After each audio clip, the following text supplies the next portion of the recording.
Welcome to another episode of CHP Sports with Kenny to my left and Anthony, myself. What's up, Kenny? What's going on, my friend? Oh, it's busy bees. Lots of sports and Yeah, lots more of things going that on. made no sense. Nothing made sense again in the NFL this week, or college, really. Nothing. Yes, this. There's a lot to talk about. Let's start with baseball. The baseball season, regular season, is officially over. It took a, Yeah. a million years, and it's finally over. What are your thoughts on the Well, I mean, insanity that we've was talked this about last it. weekend? Yeah, we've talked about it being too long. I know that the Phillies did exactly what I thought they would this week. They lost. They got swept by the Braves and eliminated all. So I was kind of happy. I'm like, now I don't have to worry about it anymore. Because if they would have got a playoffs, then you got to watch more. So they just said, we're going to lose every game to the Braves and have no chance of getting in the playoffs. But then you go to the American League, and on Saturday, there was a legit chance to have four teams all with the same record. All the That's Yankees insane. had to do was win one of their last three games, and they lost two. And then finally they won yesterday, 1-0 on a walk-off. And them and the Red Sox ended up getting the wild card. Toronto wins 91 games and does not make the playoffs. And Seattle That's won 90 terrible. games. Yeah, Seattle won 90 games and did not make the playoffs. It's wild. So Yeah, what so are you going to here do? here's my thing. You have an 160. So I guess you can make this argument either way. But my opinion is you have 162 games. I'm not a baseball fan, but if I was going to pay attention to baseball, I probably would have paid attention this weekend. Right? There's a lot of stuff going Yeah, on. It was crazy. That would happen more often if the season was 40 games or 130 games. Like what? If it still happens after 162 games, like why not just make it 130? I just don't understand why it has to be so long. I mean, the and answer it's is on a ticket weekend sales. where you have a weekend where it's a full slate of football, college football, right? Yesterday, I don't know. I was watching football. I'm not watching baseball.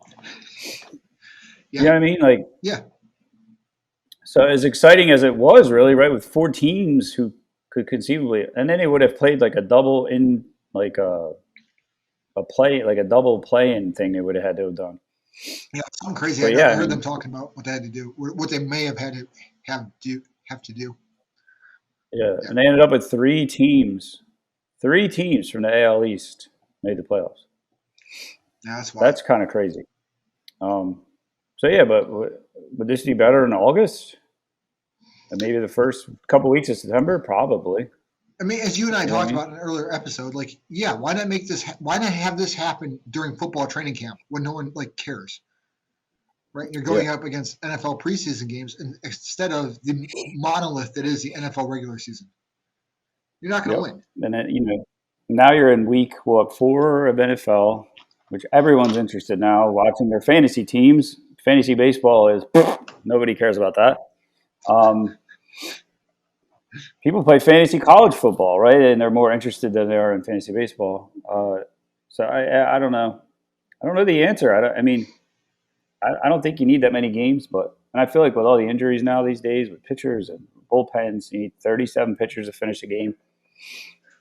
You know, you think maybe it's like maybe it'd be beneficial, but there's the purists and all that stuff with records and you know, oh, they can only hit 35 home runs instead of 45 now if they play Yeah, 135 games, right? whatever, whatever. But they might play another extra 2 or 3 years in their career because They're not so beat up. it's Yeah, less, yeah, it's less games. So I don't know. There's got to be. I grew up baseball is my sport, right? That's what I was really good at growing up, and still play on a like softball stuff. Like it's like I could have, I couldn't have less interest in baseball right now. Like I just don't care. I don't like how the game is right now. I don't. It's like a home runner out league. It's 17 pitchers to finish a game. It's very weird to me. and That's not the baseball. to me that Go speaks ahead, to sorry. the issue with baseball faces, right? Is that you're the type of fan they should have no problem attracting you. Right? The fan they should have no problem attracting you, and they should be going after people like me that are general sports fans, like I enjoy anything Yeah. that shows like any sort of athleticism and like extreme like proficiency in a given task or skill. And I like couldn't, like you said, I couldn't care less. I just do not care. Like, will I probably end up watching a few of the postseason games, like just flipping to it as like a flip to? Yeah, I'm sure I will. Like tomorrow night, Tuesday night, so the day this comes out, it's Yankees Red Sox for the wild card playing game, I think, or whatever. Will I probably flip to that? Yeah, because it's New York Boston, right? So it's New York Boston, of course. Like the stands will be packed. It'll be wild. People will pretend there's no pandemic going on, but it'll be wild, right? So it's you know like okay, I'm sure I'll flip to it because I'll be just curious. It's cool to see that atmosphere, but like beyond that, I couldn't even, other, like without me looking over at another tab right now and listing who else is in the playoffs, like I couldn't tell you. Right? I probably have some educated guesses, but I couldn't tell you off the top of my head. Yeah, and the other thing too I think about is like the game lengths. It's even worse in the playoffs, right? It's like It's forever. 3+ hours, It's 4 hours. forever. And like I like going to baseball games too, but guess what? My kid lasts about 3-4 innings, right? Because it's just so boring. Yes. And he's 6, right? It's not like he's 12, which would be a little different, but then that's your future fan. He's been to 2 games, and I think we've stayed a total of 6 innings on 2 games. So it's like, and I can't stand it. Like, I don't know, maybe put the guys on a shot clock in the batter's box or something. I don't know. Well, I don't know what the answer is. Do you have to readjust your batting gloves after you just watched a pitch go Yeah, by? Like nothing happened. They didn't move. the only thing eventually. worse is golf.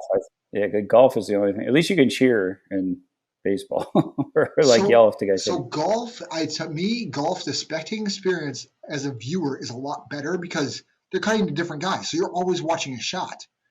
Right? Whereas baseball, it's a different variety there. Yeah, you're always like, if I watch an hour of golf, I'm probably watching like probably 2 shots every minute, maybe. You're probably watching like 100 shots. Like, how many pitches am I realistically going to see in an hour of baseball? You probably see like 3 innings. You know what I mean? Right? Like it's going to be about nothing. The average. So I think I don't mind watching golf, like on TV, especially like the important events, the majors. But yeah, I think I find it way less boring than baseball. I don't know what they have. Yeah, I don't know what they have to do, but something needs to change the game. There's something there there's something missing. It really, and the only player I really like watching is like Trout and a couple other guys. They're never in the playoffs anyway. It's like, the big teams are so good. Like the Dodgers are really good. The Giants, the Red Sox, the Yankees, the Tampa Bay. It's like the same teams every year.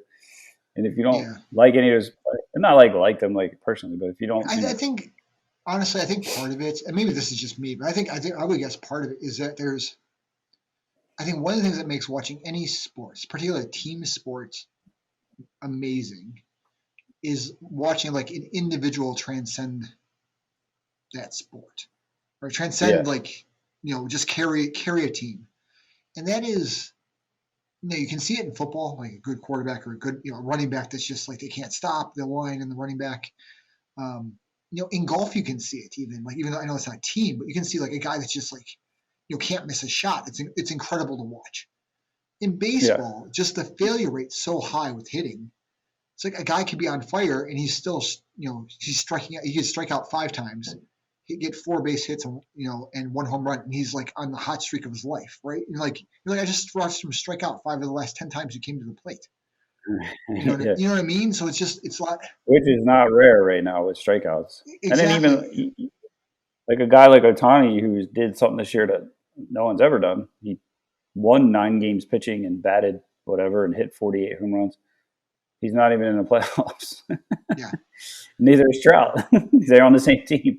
Yeah, to me, it's much more like an accumulation of stats over an extended period of time makes you really good. Whereas, like in all the other sports, like basketball, especially, like you could just carry a game. Football, it's like you have just these amazing performances, and then baseball, it's like okay, you got to hit here, you got to hit there, and the next thing you know, you're batting .330. And you're like, oh, that's a really good season. That's okay. Yeah, or you That's even see exciting. some guys. I call them bottom feeders, right? They don't do anything against the number one and number two hitter or pitcher, and then for the last couple games of the series, they bat 400, right? And then they do that all year and they hit 300.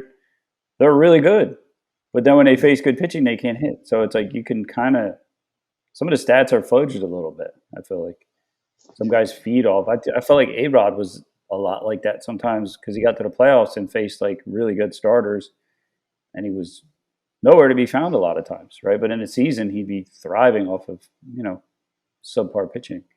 Subpar at So he that did it. level, right? Which is like amazing pitching. Well, yeah, yeah. I'm not hitting it. We're sitting here going like, yeah, this No. guy's a sucky hitter. But yeah, I know.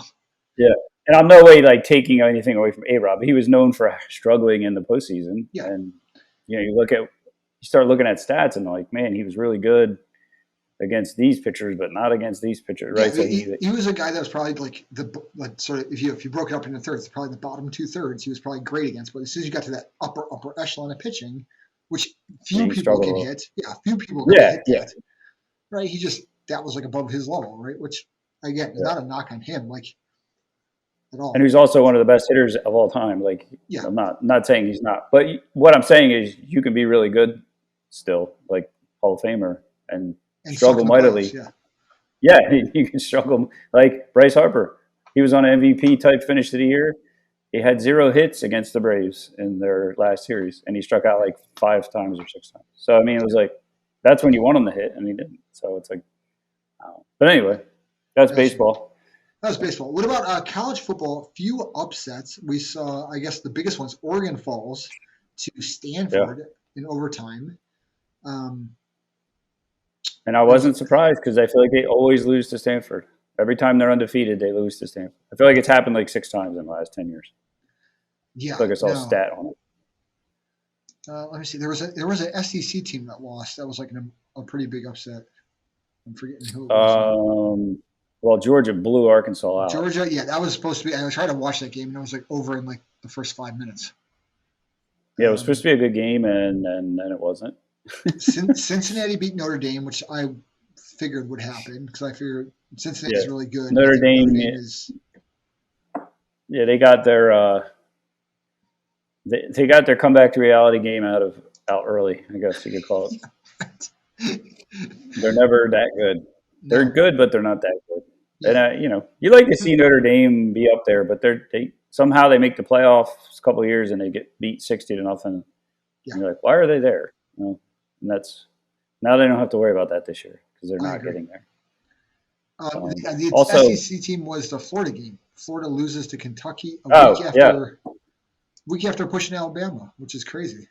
Yeah, I mean, this is what I meant earlier when I said nothing makes sense as usual. They take Alabama to the wire, right, and then they get beat by Kentucky, and that's not a knock on Kentucky, right? But I think after playing that team. Yeah, and they are undefeated. But this is the other thing that kills me is like the coverage of it. Like, now, obviously, ESPN has a relationship with the SEC, but I watched like one like article on ESPN was like, Pac-12 like being called into question, their strength being called into question. But it's like you just had like what was arguably the third-ranked SEC team in Florida lose to Kentucky team. Now, granted, Kentucky is undefeated. But I don't think anyone thinks Kentucky's a world beater, right? No one's looking at Kentucky going, they're going to push Alabama or Georgia. So I just always feel it's weird that, one of the better teams in the Pac-12 can lose, and one of the better teams in the SEC can lose, and immediately the Pac-12 is called into question the SEC. It's like, it's just tough in the SEC. It's like, okay, it is. But Oregon's immediately eliminated from any playoff. Oh yeah. Again, this is why I do wish there was 6 or 8 teams just to see, because maybe they had a bad game. I mean, they didn't. It's not like they got blown out. They lost in overtime. Well, actually, I think Stanford had a 0.03% chance of winning at the end because they tied the game on the last play of the game. The guy threw the ball up in the end zone, and the guy caught it, and that sent it into overtime, and then they won it. Yeah, it was on an untimed down too because there was a penalty the play before in the last play. So I mean, like, they lost, but like, kind of a fluky kind of loss. But again, that ends their season. That's it. They're national. You have no shot. One loss team in SEC, maybe. Or if you're Clemson. And through the magic of voting and time, they somehow fall right behind Ohio State, who they beat earlier this year. Which also makes sense. Yeah. So they beat Ohio State and I thought they beat them pretty convincingly, right? Yeah, it was in the shoe, and it wasn't like it was, a fluky bounce here or there. They beat us. That's what I mean. Like they were the better team. Yeah.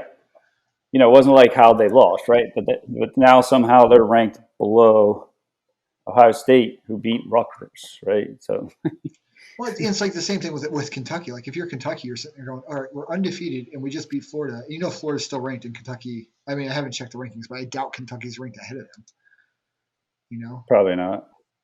And if they were, they get like a 25 ranking or something like that. Yeah, I'm curious let me look it up here. Let's see here. Florida fell to 20. Yeah, Kentucky is ranked ahead of them. Kentucky moved up to 16. So Florida's 20, Kentucky's 16. So they at least got that right. But yeah, so they lost to an unranked team, almost beat Alabama the week before. That just makes no sense again. And even the Arkansas-Georgia game, everybody was all in Arkansas, and they just got their doors blown off. Yeah, I think it's very clear that Alabama and Georgia are leagues above everyone else. Yeah, I don't even think it's close. It'll be interesting. I mean, I think, I can't even. I'm curious how good Ohio State will be at the end because I think we're getting better. It's hard to tell because we played Rutgers this weekend, which is like playing. I don't know. They're just not a good team. Although they were a little more upstart this year, they played Michigan well. Now Michigan's ranked like fifth. Yeah, Michigan beat them by like a touchdown, I think, because they were talking about it on the radio this weekend. But we spanked. We was like 52. I think we won 52-7, but it was 52-7 at the end of the second quarter. We didn't even try. I don't think the second half. It was a complete blowout. So much different look than what the Michigan game looked like, but. Yeah, I mean, it always shakes itself out. Big game this week with the Penn State and Iowa, both ranked in the top 10 playing this week. So that should be interesting for the Big Ten. But yeah, so we didn't learn much about college football, just that it makes no sense. And Alabama and Georgia are really good. And even Ole Miss was supposed to give Alabama a game, right? Lane Kiffin, nope. I turned it on. I was like, oh, it's 42-7. Turned it right back off. It ended up 42 to 21. No one cared at that point. And one of those two teams is going to go into the playoff with a loss, Alabama or Georgia, because they'll end up playing each other in that SEC championship game. So they're not going to not get in. No. Yeah, the big game this coming week. I was just double checking what the schedule was this coming weekend. Yeah, the biggest game is obviously Iowa Penn State. 4 p.m. on Fox, 3 versus 4. That's a big one. That'll be worth watching. Just for sure. To see the insanity.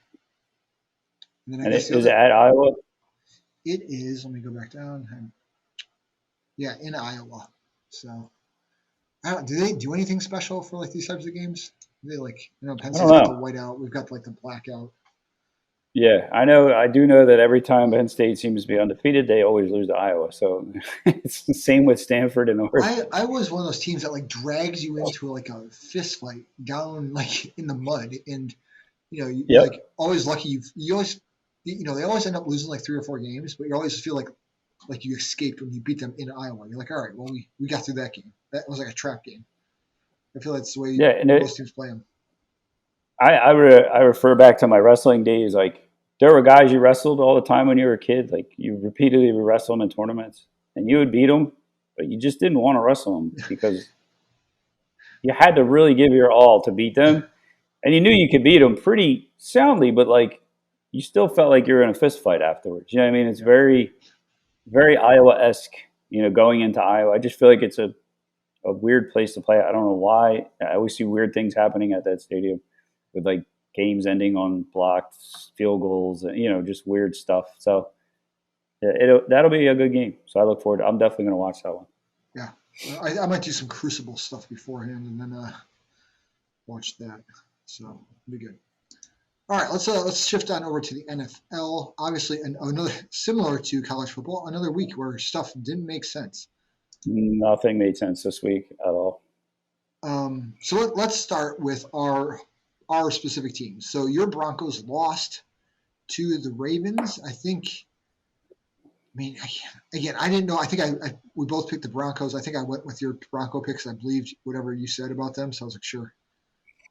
Yeah, deep down, I knew they were going to lose because I don't think they're that good, but I still picked them because I'm a homer.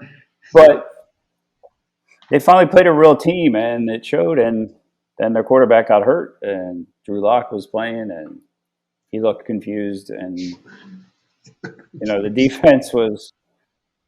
defense did what they could, but like when you're on the field all game, you just get tired.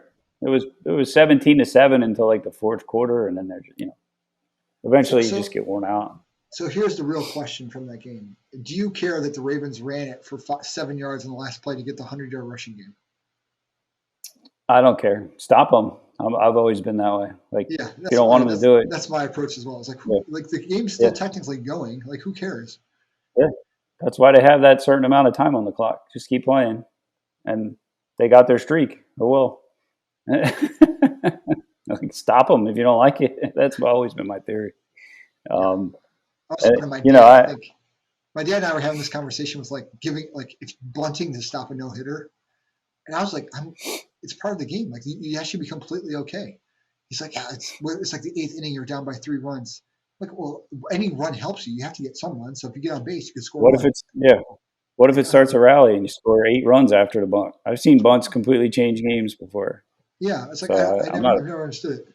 It's weird to me. Clearly, swinging at the ball normally isn't working. So maybe the bunt is what you need. Doing that.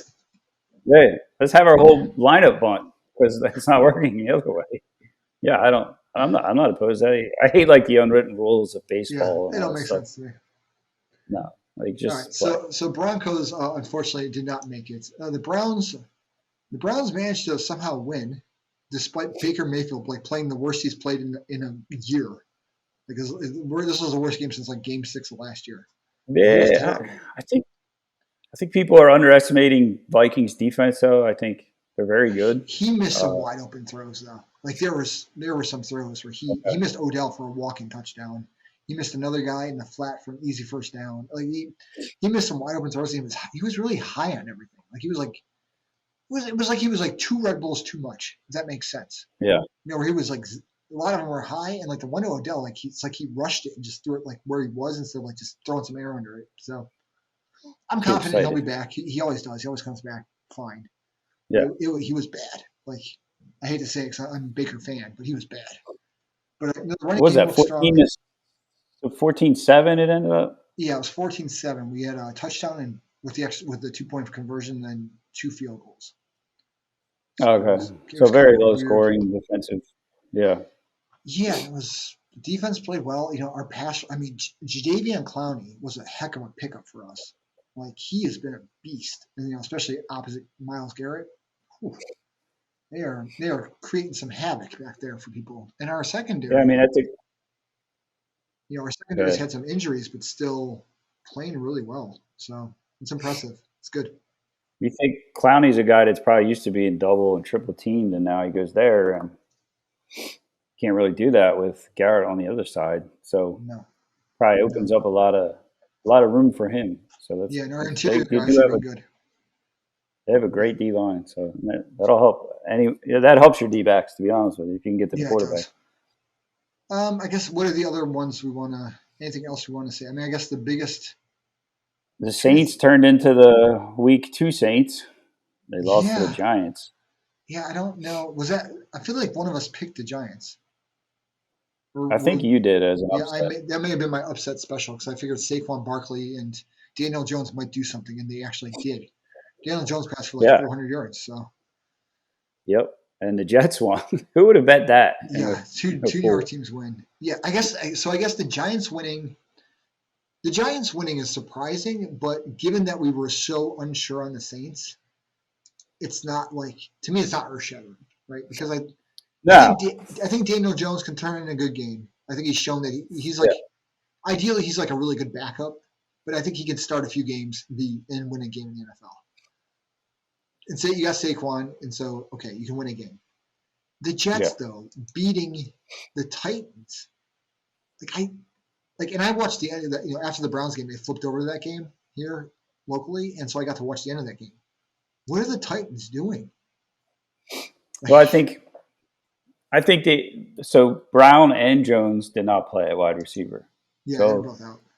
I think maybe they just became just the ultimate one-dimensional team where they can only run the ball and they have no one to throw to. But, I mean, it didn't stop their defense from giving up. I mean, Wilson looked like Brett Favre in that game. He threw for 300-some yards, a couple touchdowns. And the kid's good. He can sling the ball. He just has not a lot of help.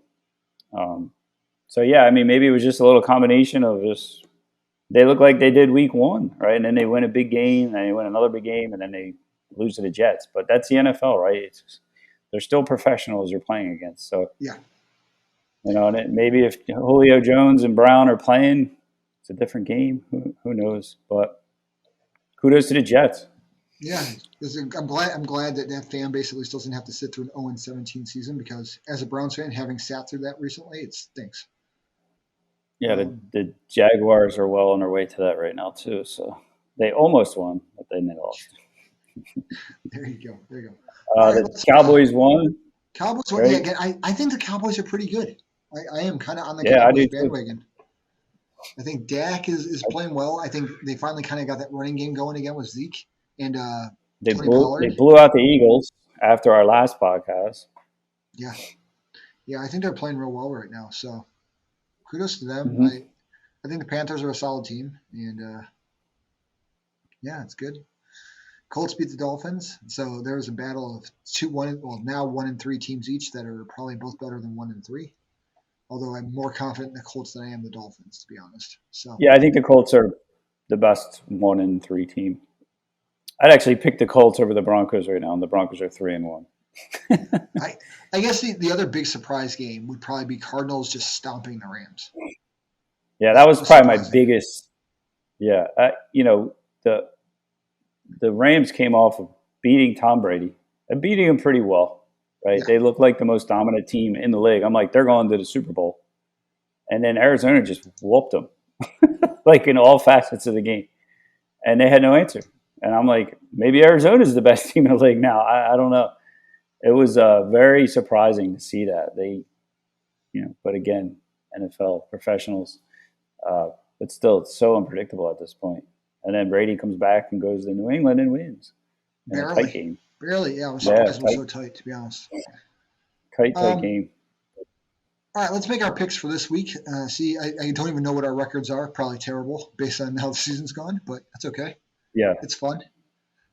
So our Thursday night game this week is the Los Angeles Rams at Seattle. Ooh, I think this one's actually on Fox. They got it. I hate the early games that are only on NFL Network that no one has.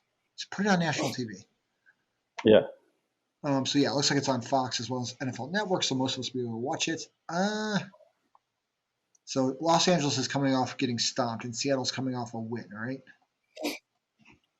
Yep. Who are you taking? I still like the Rams. I still think they're one of the best two teams in the league. Seattle is, man, they had a nice win yesterday. But again, a lot of Jekyll and Hyde. They're 2-2 now. Yeah. Tough division, though. That division is rough. Yeah, man. Who did Seattle just beat? The 49ers. But they had Garoppolo was out the whole second half. He got hurt. That's right. I'm with you. I'm going to go Rams. My gut says Rams, so I'm going Rams. Seattle's definitely going to win now. All right. Jets go to Hotlanta. Oof. Oh, no, wait. This is the London game. So Jets versus Atlanta in London. So it's a 9:30 a.m. game for us, for East Coast. I'm staying Jets. Let's get a winning streak. I'm kind of on the Jets bandwagon. I think they win 2 in a row here. I think Atlanta is hot garbage. Yeah, so I go Jets. That pick might look horrible in a week, but Jets. That's okay. That's okay. Green Bay at Cincy. Give me Green Bay. I think Cincy gives them a game for 3 quarters, and then Aaron Rodgers throws like 3 touchdown passes at the end. Yeah, Aaron's looking back to form right now, so I'm going Green Bay. Detroit at Minnesota. I think Minnesota's pretty good. I think Detroit is hot garbage, so I'm going to go Minnesota. Yeah, agreed there. Again, I think their defense is a lot better than people realize. So yeah, I think it's solid. Denver at Pittsburgh. Man, Pittsburgh did not look good from when I watched them play. Yeah, as bad as Denver looked, I think Pittsburgh looked even worse. So I'm going to pick Denver. Yeah, I'm with you. That's not even a homer pick. I just think Pittsburgh's that bad right now. Yeah, I don't think they're good. I mean, the only thing that makes me pause is they're in Pittsburgh, but I think Denver wins. Miami at Tampa Bay. Give me Tampa Bay. Yeah, that's an easy one. I see Tampa Bay losing a few, but I don't see them losing to Miami here. No. New Orleans at the Washington football team. Oof. I think New Orleans wins. I think the Jekyll and Hyde persona continues. This week they play well. They win. I'm going to go Washington on that game just because I don't know what the Saints are. I don't know what they are. Here's another one. Philadelphia at Carolina. I think Carolina bounces back, plays strong. I think they play well and win this game easily. Maybe not like by a lot, but they win easily. I think the Eagles' defense is horrid right now. They've given up like 40 points the last 2 games, and I just don't think they're that good. So I think Carolina's not bad this year. So I'm going Carolina. Tennessee heads to Jacksonville, winless Jacksonville, which to their credit, Jacksonville has looked better. It seems like they're finally kind of like getting Urban's offense to do stuff. They're running the ball more. It seems like. With that said, I can't. I mean, are the receivers going to be out again for Tennessee? Do we know? Do we know? That's probably going to be a wait and see. Yeah. Excuse me. Jones was like a last minute kind of scratch, so he might be back. It just depends. I think I'm going to go with Tennessee. I assume at least one of those guys is back, and I think they can be a bit more 2-dimensional. Yeah, I'll pick Jacksonville one of these weeks, but it's not going to be this week. I'm going with Tennessee there. Let's put it this way, though. I can see Jacksonville winning this game. Like, I see a way for them to win this game. Like, if they get ahead, they can sort of control time possession, run the ball, sort of shut down. If Tennessee's like without both receivers and becomes one-dimensional, and Jacksonville just devotes everything to stopping Henry, I can see them winning this game. Yeah, I mean, it wouldn't surprise me, put it that way, at this point with the NFL.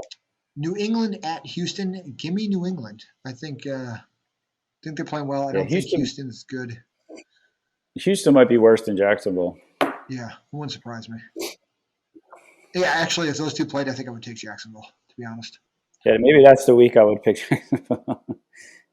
Chicago travels to Las Vegas to play the Raiders.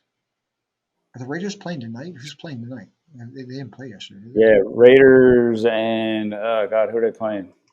I forget. But, yes, the Raiders are playing Raiders tonight. Against Chargers tonight. Chargers, that's it. Man. I think the Raiders are kind of good. Yeah, I like them over Chicago for sure. Yeah, I think they lose tonight, though. I think the Chargers beat them tonight, and then they beat Chicago. Yeah, that's kind of the way I see it, too. All right, here's a good game. Cleveland heads out to play the Chargers in Los Angeles. Is Cleveland undefeated right now? No, we lost to the Chiefs game 1. Oh, that's right. Oh. Man, that's a tough pick. Yeah. My thing is, does the Browns defense greatly affect the Chargers offense, right? Can they hold them, and then can Baker put up something, right? Anything. Yeah. Baker plays like anything other than what he played this weekend. I think we've got a good shot. This is kind of a homer pick, but I'm taking Cleveland. Yeah, I mean, I usually look at quarterback play. I love Herbert. I think he's great. I just like Cleveland's defense right now, so I'll go Cleveland too there. Not just to support you, although I love supporting you. I appreciate it, man. Yeah, I just think their defense is really good, and I think they get to Herbert and maybe win another ugly game. Yeah. Win ugly. Yeah, I mean, we tend to do that. We drag out, run the ball in the third and fourth quarters, and it tends to beat people up. All right, Yep. New York Giants at Dallas. Give me Dallas. By probably, Dallas it's a big. rivalry game, but I think it'll be not that close.